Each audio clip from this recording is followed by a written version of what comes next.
আসসালামু আলাইকুম। আমি ডাক্তার মোহাম্মদ নজরুল করিম, শিশু কিশোর নবজাতক রোগ বিশেষজ্ঞ, শিশু হৃদরোগের চিকিৎসক, সহকারী অধ্যাপক, আইসিএমএইচ মাকুয়েল মেডিকেলের পিআইসিইউ থেকে আপনাদের স্বাগত জানাচ্ছি। তো হাম নিয়ে চারিদিকে যে এরকম হইচই চলতেছে, হামের যে অবস্থা, তো আমাদের পিআইসিইউতেও আমাদের হাসপাতাল কর্তৃপক্ষ 3টা বেড আমরা হামের রোগীর জন্য রেখে দিয়েছি। তো ভ্যাকসিন নিয়ে যে সমস্ত কথা হচ্ছে তার জন্য জরুরি ভিত্তিতে আমি ভিডিওটা করছি। সেটা হচ্ছে যে আমরা যে সমস্ত রোগী পাচ্ছি, আমাদের হামের রোগী, বিশেষ করে আমার ইনস্টিটিউট মাকুয়েল মেডিকেলে ম্যাক্সিমাম আমরা যে ইতিহাস ছিলাম, ম্যাক্সিমাম বাচ্চাদেরই ভ্যাকসিন দেওয়া নাই। অনেকের ভ্যাকসিন একটা দেওয়া, অনেকের দেওয়া নেই, এই জাতীয় ভ্যাকসিন বেশি। ভ্যাকসিনের বাবু আমরা এরকম পাচ্ছি না যাদের প্রচণ্ড হাম। যারা আসতেছে ভ্যাকসিনের বাচ্চা খুব সাধারণ সাইন সিমটম। এই জন্য আমার অনুরোধ থাকবে, সামনে যে ভ্যাকসিনেশন প্রোগ্রাম আসতেছে সেটার ক্ষেত্রে আমার যেটা লক্ষ্য সেটা হচ্ছে যে আমরা যারা পেরিফেরিতে কাজ করি, গ্রামে কাজ করি, তো আমাদের দেখা যাচ্ছে যে আমাদের গ্রামের মানুষদের মধ্যে সচেতনতা একদম কম, তারা একদম অসচেতন।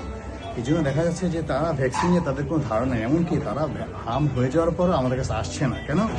দেখা যাচ্ছে যে তাদের ধারণা যে আমাদের মেডিকেল সায়েন্সের যে চিকিৎসা, এই চিকিৎসা আমাদের কাছে নাই।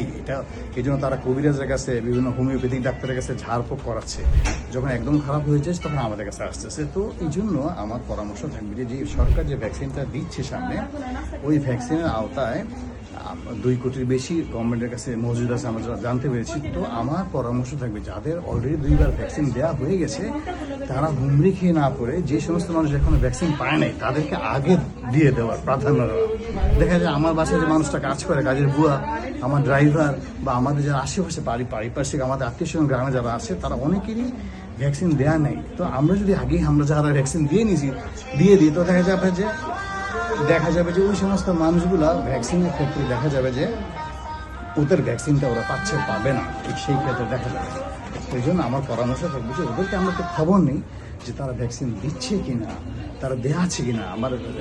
কারণ কি, যে বুয়াটা আমার বাসায় কাজ করতে আসতেছে, বাইরে থেকে মানুষ আসতেছে, তার নাতনি বাসায় ছোট বাচ্চা, হয়তো বা তার নিজস্ব হাম আছে, সে ওই অবস্থা আমাদের কাজ করতে আসছে, তখন আমার বাচ্চারা, আমার পরিবার ঝুঁকির মধ্যে পড়ে যাওয়ার সম্ভাবনা আছে। এই জন্য আমার পরামর্শ থাকবে যে গ্রামে যে সমস্ত মানুষগুলো একদম আমাদের চিকিৎসা ব্যবস্থা থেকে বঞ্চিত, তাদেরকে আগে আমরা প্রাধান্য দিই। দরকার লাগে কাজের বুয়াটাকে ছুটি দিয়ে দিই, আমার ড্রাইভারকে ছুটি দিই, যে আপনার বাচ্চাগুলোকে ভ্যাকসিন দেন যাদের বয়স আছে। আর আমাদের যে বাবুগুলো আছে, আমার পরামর্শ থাকবে যে আগে ওরা দেওয়ার পরে আমরা যদি সুযোগ থাকে আমরা ভ্যাকসিন দেবো। আপাতত বাচ্চাদেরকে আমরা যে মাস্ক এখন পরার প্র্যাকটিস করতেছি, করোনার সময় আমরা যেমন হ্যান্ড ওয়াশিং করতাম, আমরা একটু কম বেরোতাম, কোনো জরুরি প্রয়োজন ছাড়া ঘরের বাইরে কম যেতাম, এটা যদি প্র্যাকটিস করি, ইনশাল্লাহ আমার বাবুরা সুরক্ষিত থাকবে, সবাই সুরক্ষিত থাকবে। তো হ্যাঁ, যদি আপনাদের সুযোগ থাকে অবশ্যই ভ্যাকসিন করবেন, কোনো সমস্যা না, এক্সট্রা ডোজ হিসেবে এটা কাজ করবে।